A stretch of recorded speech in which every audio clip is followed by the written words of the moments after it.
आज हम लोग class 10th NCERT maths chapter first real numbers के एग्जाम्पल फर्स्ट से लेकर फोर्थ तक को सॉल्व करेंगे। तो पहले हम लोग फर्स्ट एग्जाम्पल को सॉल्व करते हैं, ठीक है। तो पहला एग्जाम्पल लेकर है हमारे पास 4052 और 12576 का HCF यूक्लिड विभाजन एल्गोरिथम का प्रयोग करके ज्ञात कीजिए। यानी क्या करना है, मुझे 4052 और 12576 का HCF ज्ञात करना है। कैसे ज्ञात करना है, तो यूक्लिड विभाजन एल्गोरिथम की सहायता से ज्ञात करना है, ठीक है। तो क्या करेंगे हम लोग, सबसे पहले इसमें इन दोनों संख्याओं में हम लोग चेक करेंगे कौन सी नंबर क्या है बड़ी है और कौन सी छोटी है। तो इसमें हमारे पास जो 12576 है वो क्या है, बड़ी है, और 4052 क्या है, छोटा है। तो क्या करेंगे हम लोग, अब यहाँ पर 4052 से क्या करेंगे हम लोग, 12576 में भाग देंगे।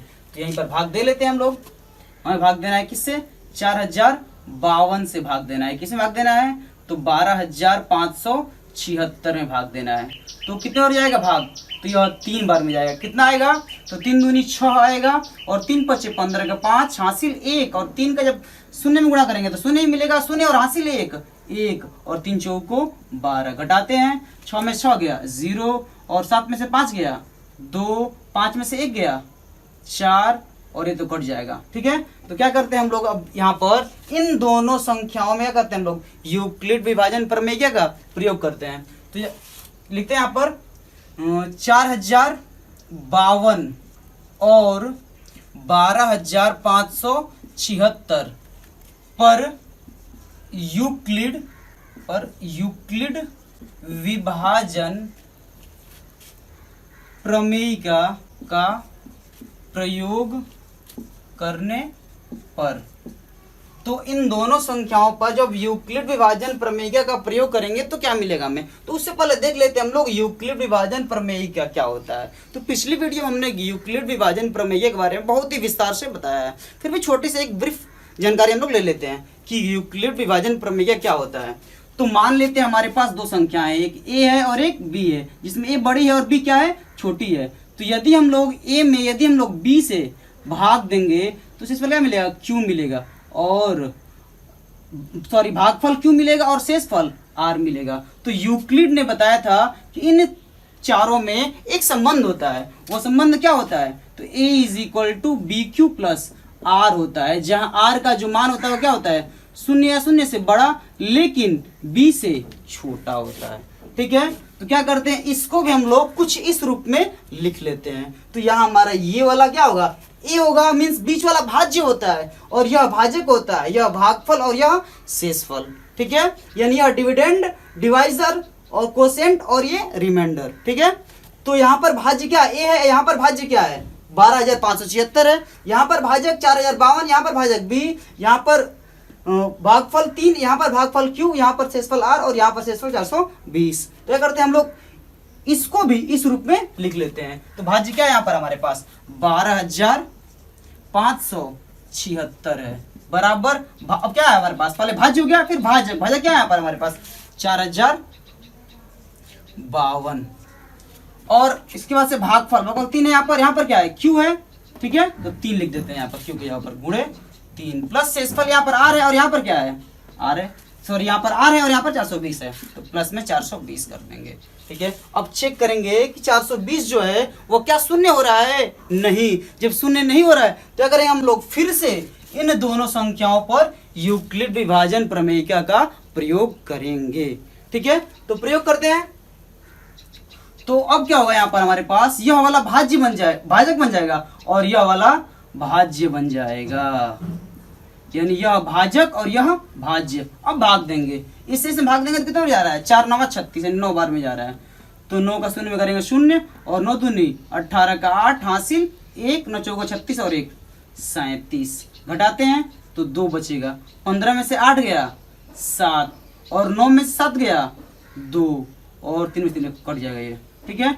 अब यहाँ पर हमारे पास यह भाज्य हो जाएगा, यह भाजक, भागफल और यह शेषफल। तो क्या होगा, पहले हम लोग इसको लिखेंगे यहाँ पर हम लोग, यानी कि 4052 भाज्य हो गया। अब भाजक क्या है, 420 है, भागफल क्या है, तो 9 है, प्लस शेषफल क्या है, तो 272 है। फिर चेक करेंगे यहाँ पर शेषफल शून्य आ रहा है, नहीं आ रहा है। तो क्या करेंगे हम लोग, फिर से इन दोनों संख्याओं पर हम लोग यूक्लिड विभाजन प्रमेय का प्रयोग करेंगे, ठीक है। तो इस समय क्या होगा, अब यह वाला हमारा क्या होगा, भाजक बन जाएगा और यह वाला हमारा भाज्य बन जाएगा। ठीक है, अब भाग देंगे तो कितने बार जा रहा है, यह यहाँ से यह एक बार में जा रहा है। ठीक है, 2 बार में अधिक हो जा रहा है, तो कितना आएगा 272 ही मिलेगा। ठीक है, तो कितना हो रहा है यहाँ से 10 में से 2 गया 8, और यहाँ पर 11 में 7 गया 4। ठीक है, और यहाँ पर 3 में से 2 गया 1। ठीक है, तो अब क्या करते हैं, इसको हम लोग कुछ इस रूप में लिख लेते हैं। तो भाज्य क्या है, क्या है हमारे पास 420 है, बराबर भाजक क्या है 272 है, भागफल क्या है 1 प्लस शेषफल क्या है 148। फिर चेक करेंगे क्या शेषफल हमारे पास शून्य हो रहा है, नहीं हो रहा है। जब शून्य नहीं हो क्या करेंगे हम लोग, फिर से इन दोनों संख्याओं पर हम लोग यूक्लिड विभाजन प्रमेय का प्रयोग करेंगे। तो करते हैं प्रयोग। तो फिर क्या करेंगे हम लोग, इससे हम लोग इसमें भाग देंगे, हम लोग इसको यहाँ पर उतार देंगे। ठीक है, आगे चलते हैं। तो इससे जब इसमें भाग देंगे तो कितना हो जाएगा, एक बार में जाएगा, कितना आएगा 148 आएगा। घटाएंगे 12 में से 4 गया, 12 में से 8 गया 4, और 6 में से 4 गया 2, और 1 में से 2 में से 1 गया 1। ठीक है, इसको भी हम लोग कुछ इस रूप में लिख लेते हैं। तो यहाँ भाज्य क्या है 272 है, 272 बराबर भाजक क्या है तो 148 है, भागफल क्या है 1 है, प्लस शेषफल क्या है तो 124 है। फिर चेक करेंगे शेषफल शून्य नहीं हो रहा है, तो क्या करें हम लोग, फिर से इन दोनों संख्याओं पर हम लोग यूक्लिड विभाजन प्रमेय का प्रयोग करेंगे। तो करते हैं प्रयोग। इसको अब यहाँ उतार देंगे, 148 को भाग देंगे, कितने बार जाएगा, एक बार में जाएगा, कितना आएगा 124 आएगा। घटाएंगे कितना बचेगा, तो 8 में 4 गया 4, 4 में से 2 गया 2।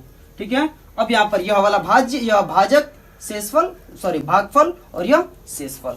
तो भाज्य क्या है 148, भाजक क्या है 124, गुणे भाज्य क्या है 1 है, प्लस शेषफल क्या है तो 24 है। फिर चेक करेंगे क्या यह शून्य हो रहा है, नहीं शून्य हो रहा है। क्या करेंगे हम लोग, फिर से इन दोनों संख्याओं पर हम लोग यूक्लिड विभाजन प्रमेय का प्रयोग करेंगे। तो चलिए प्रयोग करते हैं। इसको अब यहाँ उतार लेंगे 124। अब ये कितना हो जा रहा है भाग, तो यह भाग जा रहा है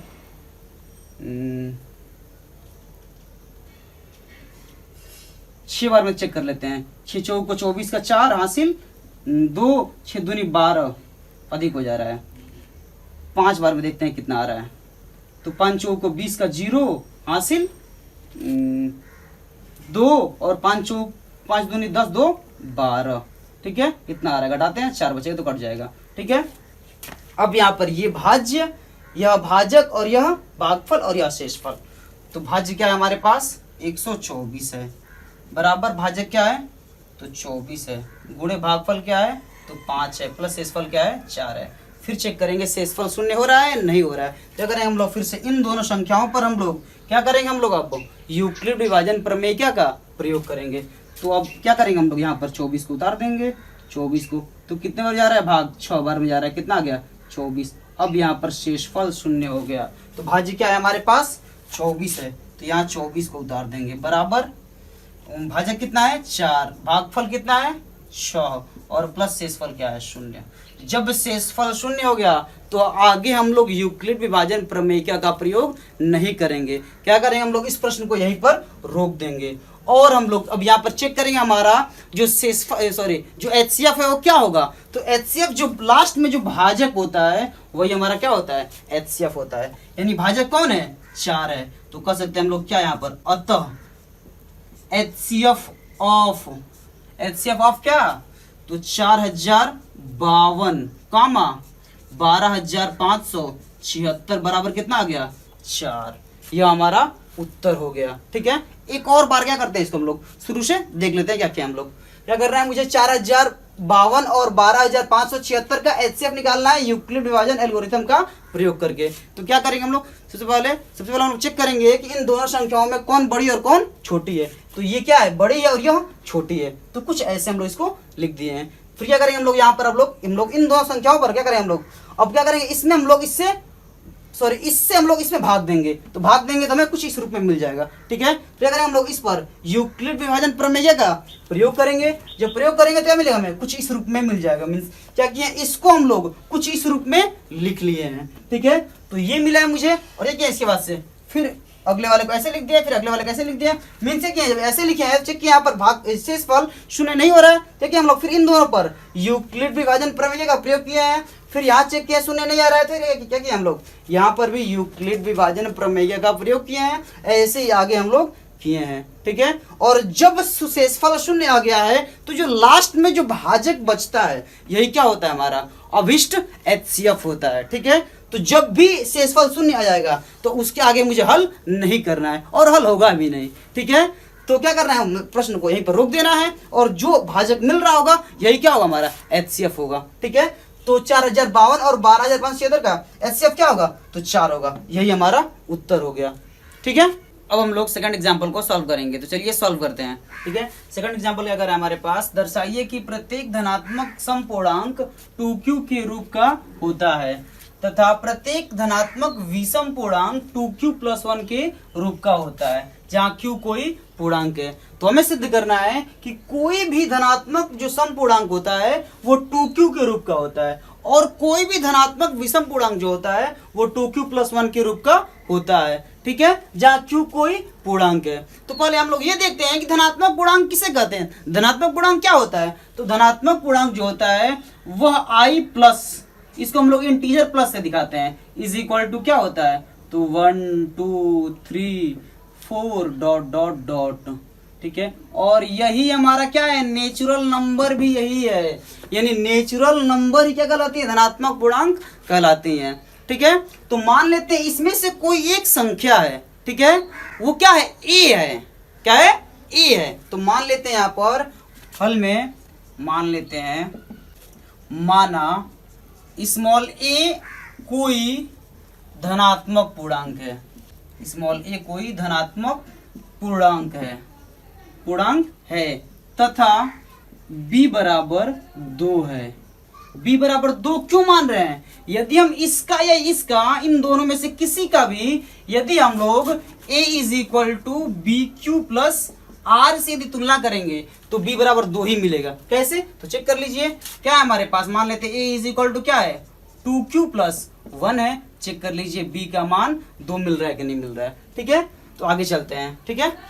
अब यहाँ पर क्या करते हैं हम लोग, यदि मान लीजिए क्या करना है, यदि हम लोग 2 से क्या करते हैं, यदि हम लोग a में भाग देंगे तो भागफल क्या मिलेगा हमें, q मिलेगा और शेषफल क्या मिलेगा, r मिलेगा, शेषफल क्या मिलेगा, r मिलेगा। तो जो भागफल यहाँ मिल रहा होगा वो क्या मिलेगा, 0 या 0 से बड़ा मिलेगा, ठीक है। तो लिखते हैं यहाँ पर क्या, q ग्रेटर और इक्वल टू 0 के लिए यूक्लिड विभाजन प्रमेय का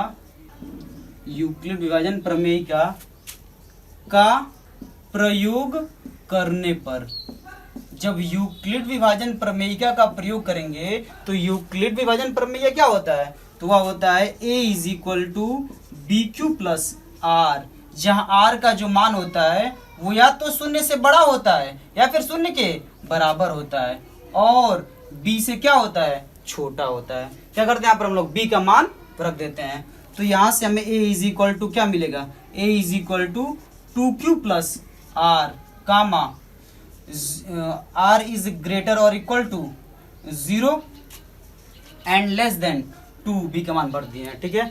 तो यहाँ से हमारे पास अब r का मान क्या मिल रहा होगा, तो कह सकते हैं हम लोग, इसलिए कह सकते हैं हम लोग क्या कि r इज इक्वल टू क्या मिलेगा, r का जो मान है वो 0 भी है और 0 से बड़ा भी है लेकिन 2 से छोटा है, तो 0 के बराबर हो रहा है तो 0 ले सकते हैं। 0 से बड़ा क्या है, 1 है, तो 1 को भी लेंगे। 0 से बड़ा 2 भी है लेकिन 2 तो बड़ा है, ठीक है, लेकिन यहाँ पे कह रहा है जो r का मान 2 से छोटा होना चाहिए। 0 से बड़ा हो ठीक है लेकिन 2 से छोटा होना चाहिए, तो इसलिए हम लोग 2 को नहीं लेंगे, यानी r का मान क्या होगा, 0 और 1 ही होगा, ठीक है। ऐसे ही कुछ और एग्जांपल देख लीजिए। मान लेते हैं यदि हम लोग r इज ग्रेटर और equal to 0 and less than मान लेते हैं 5 हो, तो यहाँ से यदि r का मान निकालना है तो क्या निकाल सकते हैं हम लोग, r का मान 0 होगा, 1 होगा, 2 होगा, 3 होगा और 4 होगा, लेकिन 5 हम लोग नहीं लेंगे क्योंकि r का मान क्या है, 5 से छोटा है। ऐसे एक और एग्जांपल ले लेते हैं। मान लेते हैं हम लोग क्या कि यहाँ पर क्या हो, 7 हो, उस समय क्या होगा, तो r का मान क्या है यहाँ पर 0 है, 0 से बड़ा लेकिन 7 से छोटा, तो क्या होगा 0 1 2 3 4 5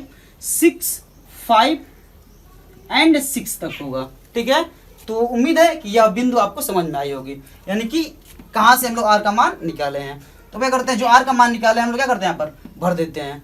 ठीक है, तो कह सकते हैं हम लोग क्या यहाँ पर, इसलिए a इज इक्वल टू क्या मिलेगा हमें, 2q प्लस 0 या a is equal to 2q plus 0 और फिर 1 भर देते हैं, या 2q प्लस 1 मिलेगा। ठीक है, तो यहाँ से थोड़ा सॉल्व कर देते हैं इसको, a is equal to 2q मिलेगा या a is equal to 2q plus 1 मिलेगा। अब यहाँ पर जो 2q है वो क्या है, 2 से पूर्णतः विभाज्य है, इसलिए क्या है, एक धनात्मक समपूर्णांक है।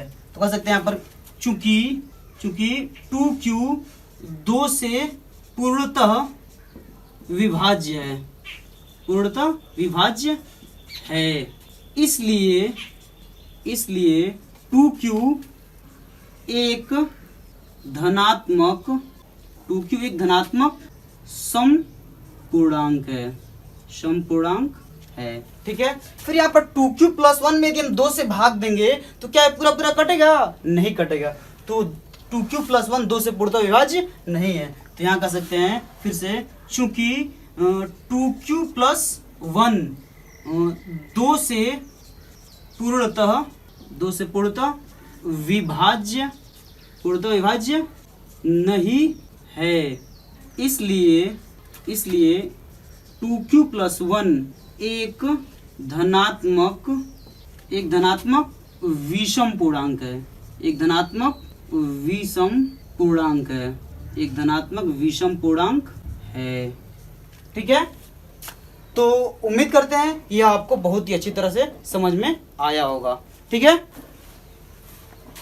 अब हम लोग एग्जाम्पल नंबर 3 को सॉल्व करेंगे। तो चलिए सॉल्व करते हैं। एग्जाम्पल नंबर 3 का है हमारे पास, दर्शाइए कि एक धनात्मक विषम पूर्णांक 4q प्लस 1 या 4q प्लस 3 के रूप का होता है, जहाँ q एक पूर्णांक है। ठीक है, यानी सिद्ध करना है हमें कि कोई भी धनात्मक विषम पूर्णांक जो होता है वो या तो 4q प्लस 1 के रूप का होता है या फिर 4q प्लस 3 के रूप का होता है। ठीक है, और q क्या है, q एक पूर्णांक है। तो पहले हम लोग ये देखते हैं कि धनात्मक विषम पूर्णांक क्या होता है। ठीक है, या धनात्मक पूर्णांक देखते हैं क्या होता है। तो धनात्मक पूर्णांक जो होता है वो i plus is equal to क्या होता है, तो 1 2 3 4 5 dot dot dot.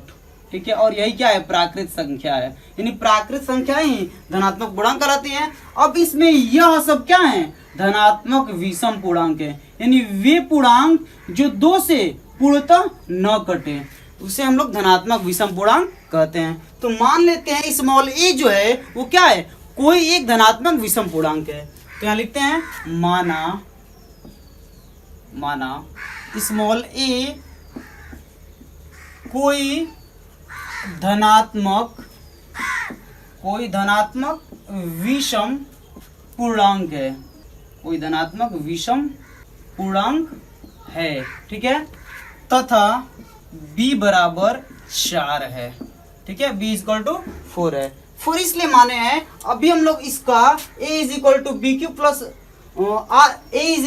Q plus R से तुलना करेंगे तो यहाँ पे b इक्वल टू क्या मिल जाएगा, हमें 4 मिल जाएगा। ठीक है, अब हम लोग क्या करते हैं, यहाँ पर लिखते हैं q इज ग्रेटर और इक्वल टू 0। ये क्यों ले रहे हैं, क्योंकि अभी हम लोग यदि 4 से क्या करेंगे, यदि हम लोग a में डिवाइड करेंगे तो क्या मिलेगा, हमें भागफल q मिलेगा और शेषफल r मिलेगा। तो जो q का मान होगा वो या तो 0 होगा, मतलब जो 4 से या तो ये क्या होगा, पूरा कट जाएगा, या फिर 4 से या तो कट जाएगा, या फिर जो मतलब कि एक बार में कटे या 2 बार में कटे या 3 बार में कटे, मतलब कोई एक संख्या मिलेगी, धनात्मक संख्या मिलेगी।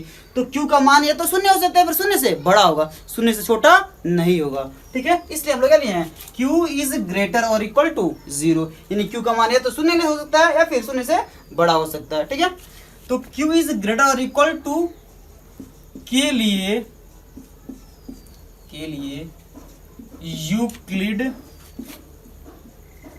यूक्लिड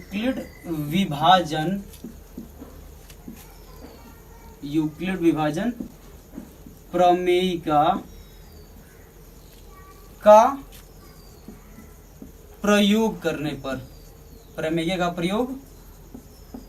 करने पर जब यूक्लिड विभाजन प्रमेयिका का प्रयोग करेंगे तो यूक्लिड विभाजन प्रमेयिका क्या होता है, तो याद कीजिए a is equal to B Q plus R होता है, जहां r का जो मान होता है वो या तो शून्य होता है फिर शून्य से बड़ा होता है लेकिन b से छोटा होता है। ठीक है, अब क्या करते हैं हम लोग यहाँ पर b का मान भर देते हैं, तो यहाँ से हमें a इज इक्वल टू क्या मिलेगा, तो 4q प्लस आर, जहां r का जो मान होगा क्या होगा, तो शून्य से बड़ा होगा या फिर 4 से छोटा होगा। ठीक है, अब यहाँ पर r का मान शून्य से बड़ा और शून्य के बराबर है, शून्य से बड़ा है लेकिन 4 से क्या है, छोटा है। तो यहाँ से यदि हम लोग r का मान निकालना चाहें तो इसलिए कह सकते हैं r इज इक्वल टू क्या मिलेगा, r शून्य भी हो सकता है या शून्य से बड़ा मीन्स 1 भी हो सकता है, 2 भी हो सकता है, 3 भी हो सकता है, लेकिन 4 से क्या है, छोटा है, इसलिए 4 हम लोग नहीं लेंगे। ठीक है, क्या करते हैं हम लोग अब इस मान को इसमें रखते हैं,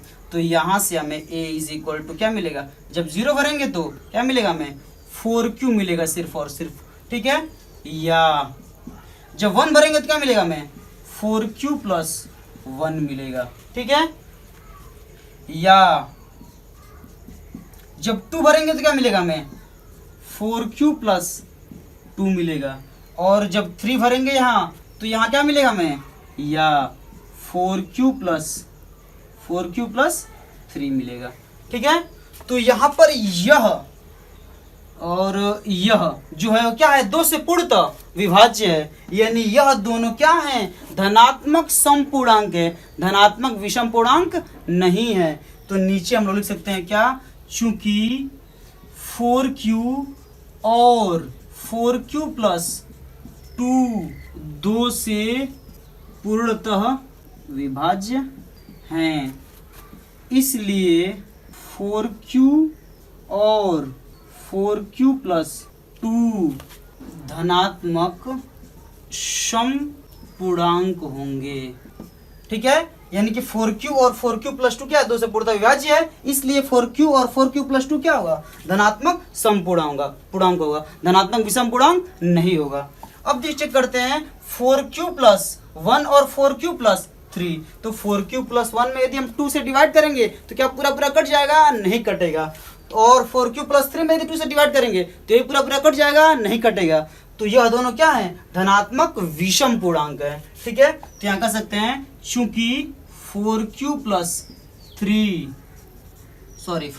1 लेते हैं पहले, 4q प्लस 1 और 4q प्लस 3 2 से पूर्णतः विभाज्य नहीं है, इसलिए 4q प्लस 1 और 4q प्लस 3 धनात्मक विषम पूर्णांक होंगे। अतः कोई भी धनात्मक विषम पूर्णांक 4q प्लस 1 या 4q प्लस 3 के रूप का होता है। ठीक है, तो उम्मीद करते हैं कि यह प्रश्न आपको बहुत ही अच्छी तरह समझ में आया होगा। अब हम लोग एग्जाम्पल नंबर 4 को सॉल्व करेंगे, तो चलिए सॉल्व करते हैं। एग्जाम्पल नंबर 4 कर रहे हैं हमारे पास कि एक मिठाई विक्रेता के पास 420 काजू की बर्फियां और 130 बादाम की बर्फियां हैं। वह इनकी ऐसी ढेरियां बनाना चाहती है कि प्रत्येक ढेरी में बर्फियों की संख्या समान रहे तथा ये ढेरियां बर्फी की परात में न्यूनतम स्थान घेरे। इस काम के लिए प्रत्येक ढेरी में कितनी बर्फियां रखी जा सकती है। ठीक है, यानी एक मिठाई विक्रेता है जिसके पास 420 काजू की बर्फियां हैं और 130 बादाम की बर्फियां हैं। क्या करना चाहती है, वह इनकी एक ढेरिया बनानी चाहती है। वह ढेरी के क्या हो, ढेरियों में जितनी मतलब ढेरी ऐसा बनाना है कि वो परात में न्यूनतम स्थान घेरे। ठीक है, और जितनी ढेरी हो उतनी ही क्या हो, मिठाई की संख्या भी हो, उतनी ही बर्फियों की संख्या भी उस ढेरी में होना चाहिए। ठीक है, तो जब भी न्यूनतम की बात की जाएगी किसी प्रश्न में तो क्या करते हैं, वहां पर हम लोग जो संख्याएं दी हुई होती है क्या करते हैं, उनका हम लोग HCF निकाल देते हैं। तो अगर यहाँ पर हम लोग 420 और 130 का HCF निकालेंगे तो चेक करेंगे इन दोनों में कौन छोटा और कौन बड़ा है। तो 420 क्या है यहाँ पर बड़ा है और 130 क्या है छोटा है। क्या करें हम लोग 130 में 420 में करें हम लोग 130 से भाग देंगे, तो यहाँ भाग देंगे, देखते हैं 130 से भाग देना हमें किस में 420 में, कितना हो जाएगा, तो यह 3 बार में जा रहा है, 13×3 = 39, ठीक है। और घटाएंगे तो कितना बचेगा हमारे पास, ये बच रहा है हमारे पास 0, 12 में से 9 गया 3 और ये 1, सिर्फ 30 बचेगा, ठीक है। आगे चलते हैं। अब हम लोग क्या करेंगे, हम लोग यहाँ पर 420 और 130 पर यूक्लिड विभाजन प्रमेय का प्रयोग करने पर, तो जब यहाँ यूक्लिड विभाजन प्रमेय का प्रयोग करेंगे तो चेक करते हैं यूक्लिड विभाजन प्रमेय क्या होता है। तो याद कीजिए हमारे पास दो संख्याएं दी गई होती हैं, ए और बी, जहाँ ए बड़ा है और बी छोटा है। क्या करते थे हम लोग, बी से ए में भाग देते थे तो भागफल क्यू मिलता था और शेषफल आर मिलता था। तो यहाँ से क्या मिलता संबंध हमें, ए = BQ + आर, और जहाँ आर का मान क्या होता है 0 या 0 से बड़ा लेकिन बी से छोटा। यही क्या हमारा पूरा का पूरा यूक्लिड विभाजन प्रमेय क्या है, ठीक है। तो इसको हम लोग इस रूप में लिखे हैं, तो क्या करते हैं हम लोग इसको भी हम लोग इस रूप में लिखने का प्रयास करते हैं। तो ए क्या है हमारे पास, पहले ए लिखते हैं, फिर क्या करते हैं बी लिखते हैं, फिर क्यू लिखते हैं और फिर आर लिख देते हैं। तो लिखते हैं यहाँ पर ए क्या है हमारे पास, तो 420 है, यानी कि ये बीच वाला भाज्य होता है, ये भाजक होता है, ये भागफल होता है और यह शेषफल होता है। तो पहले भाज्य को लिख लिया है।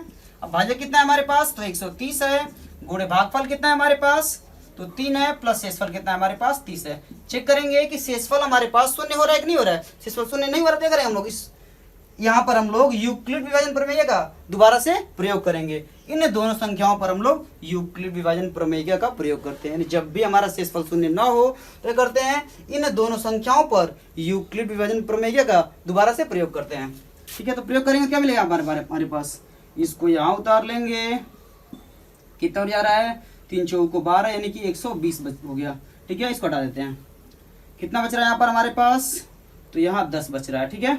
आगे चलते हैं, इसको भी हम लोग इस रूप में लिख लेते हैं।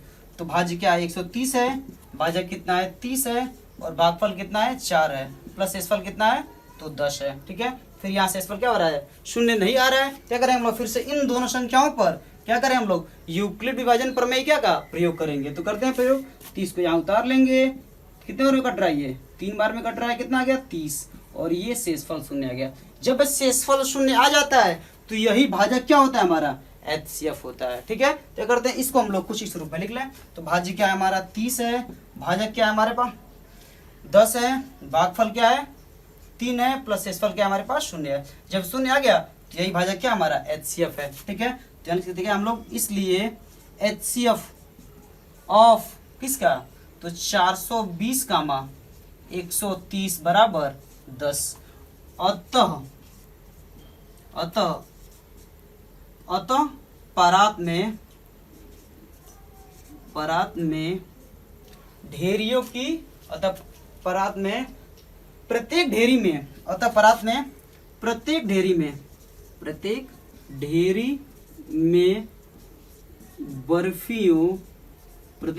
बर्फियों की संख्या बराबर 10, यानी कि अतः परात में प्रत्येक ढेरी में बर्फियों की संख्या बराबर 10, ठीक है। तो उम्मीद करते हैं कि यह वीडियो आपको बहुत ही अच्छी तरह से समझ में आया होगा।